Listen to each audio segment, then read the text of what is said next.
사촌이 안양 쪽 사는데 학교에서 몰카를 찍혀서 거기다가 영상으로 입혀져가지고 부모님 번호를 따내가지고 300만 원을 달라고 협박을 받았다고 하더라고요. 애들 다 무서워하고 얼굴이랑 신상으로 같이 팔리는 거니까 약간 스토킹 같은 일을 할 수 있다고 생각이 들어가지고 좀 걱정이 되는 것 같아요. 싹 다 내렸어요. 그 반 전체에서 한 20-30명은 다 내리고 제 주변도 이제 다 얼굴이나 이런 거 다 내리고 이제 스토킹 협박도 오고 그래서 자기 집 주변에 이런 사진도 싹 다 내리는 걸로 알고 있어요. 뭐 최근에 정확히는 어제 저희가 카카오톡이나 뭐 인스타그램에 본인 사진 올린 거 다 누군가가 퍼갈까 봐 내린다는 얘기까지 전해드렸었는데 그 안지용 기자님. 아예 이제는 이게 원래 10대들이 최근에 타깃이 됐기 때문에 졸업사진도 안 찍었으면 좋겠다는 그런 공포감까지 확산되는 모양이에요.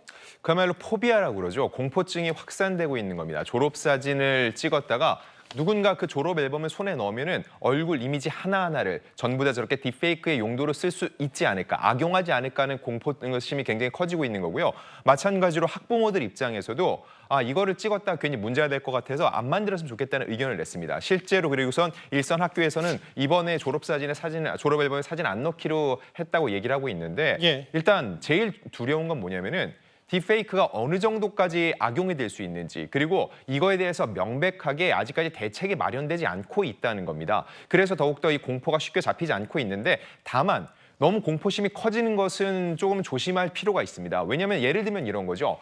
칼이 범죄 용도를 쓰고 있지만 그렇기 때문에 칼을 만들지 말자라고 얘기할 수는 없는 것처럼 사진을 아예 찍지 않고 올리지 않을 수는 없다는 거죠. 신분 확인 차원에서 필요한 부분도 있기 때문에 이런 일이 발생했을 때 정부 당국에서 좀 더 빠르게 대책을 마련해서 이런 일이 확산되지 않도록 준비하는 예방하는 자세가 굉장히 필요합니다. 이거 이제 잠재적 피해자라고 본인이 미래 피해자가 될 공포 때문에 이런 건데 가해자적 얘기도 해보면요. 허주연 변호사님. 아예 일부 온라인상에서는 본인이 뭐 증거 지우기 말고도 어떻게 하면 만약에 딥페이크 가해자로 본인이 여러 가지 것들을 했을 때 어떻게 형량을 줄일 수 있을까 하는 노하우까지 지금 공유가 되고 있다면서요? 참 한심한 사례라고 생각이 듭니다. 14만 명이라 모여있는 법률 전문 카페에서 형량을 축소하려는 이른바 양형 꼼수에 대한 노하우 정보가 공유가 되고 빈번하게 뭐 이동이 되고 뭐 사람들이 이거에 대해서 검색을 하고 뭐 이런 모양인데요. 물론 이 변호인의 조력을 받을 권리는 있고 저지른 죄값 이상으로 처벌받는 것은 당연히 안 되죠. 그걸 위해서 변호인이 존재하는 것입니다. 그리고 이게 이 카페의 양형 꼼수를 공유하는 어떤 주체가 뭐 일부겠으나 일부 법무법인이 무죄 판결 사례를 공유하면서 이 부분을 자사 홍보에 악용을 하고 있는 그런 얘기들도 나오고 있는데 이 부분은 사실 같은 변호사들끼리 굉장히 비난받는 부분입니다. 적당히 홍보를 하는 것은 좋지만 사회적인 지탄을 받는 이 성범죄자들에게 무죄 판결 사례를 공유하면서 양형 꼼수를 가르쳐준다는 것은 정의와 공익의 수호자로서 변호사의 본분과는 조금 배치되는 부분이 아닌가 하는 생각이 저는 개인적으로 들고요. 그리고 이게 또 조심을 해야 되는 게요. 이 사례마다 다르고 사안마다 다른데 이 법무법인에서 홍보를 할 때도 자신의 이 성공 사례를 굉장히 과장하거나 부풀려서 얘기하는 경우들도 간혹은 있습니다. 그런데 이런 양형 꼼수 내 사례에 맞다고 해서 잘못 가져다 쓰다가는 오히려 반성 안 한다고 해서 더 큰 처벌을 받게 되는 경우들도 있거든요. 양형 꼼수라는 것이 늘 통하는 것은 아니고 저지른 죄값만큼만 합당한 처벌을 받는 선에서 양형이 이루어져야 된다는 점을 꼭 명심하셔야 될 것 같습니다.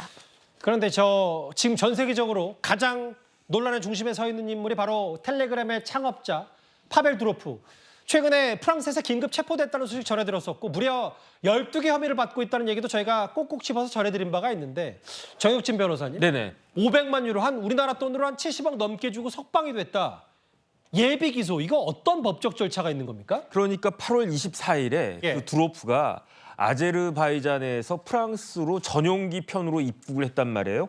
그런데 그때 이제 체포가 됐는데 약간 이상하다라고 생각했던 게 이미 프랑스에서 체포영장이 발부가 됐었기 때문에 프랑스에 입국하면 체포될 것을 이 두로프가 알고 있었는데 그럼에도 불구하고 이제 입국을 한 거죠. 프랑스에 들어간 거죠. 그리고 난 다음에 8월 28일 어제 기소가 됐는데 기소에 대한 혐의는 뭐냐면은 온라인 성범죄 등의 혐의로 기소가 된 거고요. 기소와 동시에 뭐가 뭐가 또 이루어졌느냐? 출국 금지가 이루어졌는데 그럼에도 불구하고 석방이 된 거는 보석으로 인해 가지고 석방이 된 겁니다. 그런데 보석금은 조금 전에 앵커가 말씀하신 것처럼 500만 유로를 내고 석방이 된 거고요.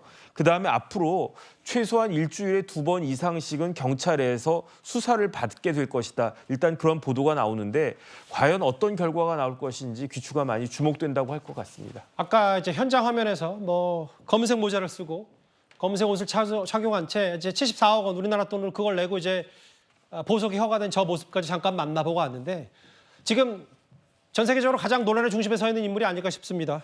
저 범죄 온상이 된 걸 저렇게 그냥 두고 볼 수 있냐? 국내로 확산돼 또 지금 정부도 총력전을 벌이고 있는 딥페이크 관련 속보까지 만나봤습니다.